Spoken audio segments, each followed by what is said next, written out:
Starting tomorrow, new state laws will be in effect. 8 News reporter Sierra KRUG is live in Richmond with the details. Sierra, exactly what are some of the changes we'll be seeing tomorrow?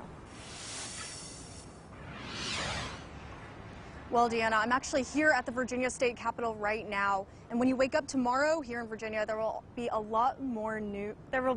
a bunch of new laws in effect. Some have been highly anticipated, whereas others are more unknown. So we're breaking down what exactly these laws mean for people like you and me. Once the calendar hits July 1st, new laws ranging from alcohol regulations to traffic tickets will immediately go into effect. One issue that's top of mind for Richmond resident Eliza Reinhardt is a new law fining people who send intimate images to someone electronically without their consent.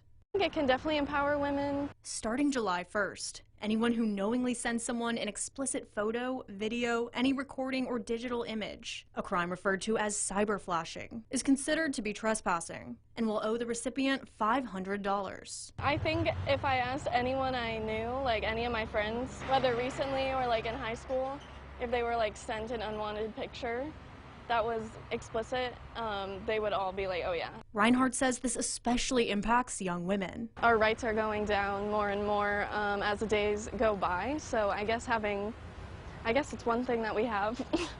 It's like power against men if they want to send us like weird pictures. In another law, the state's long-term ban on switchblades will come to an end. They can be purchased, but these foldable knives can't be hidden.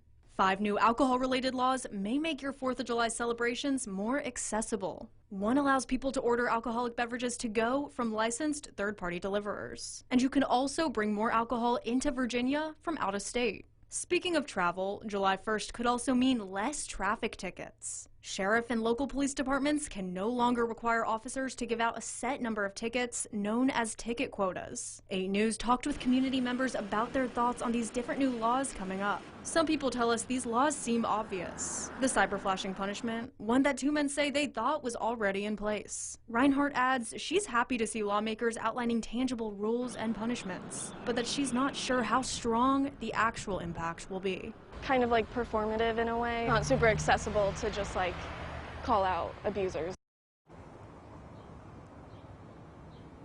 Tomorrow you'll also see changes in laws about hunting on Sundays, voting laws, and marijuana penalties and licensing. We have a full list for you at WRIC.com. Live in Richmond, Sierra KRUG, 8 News.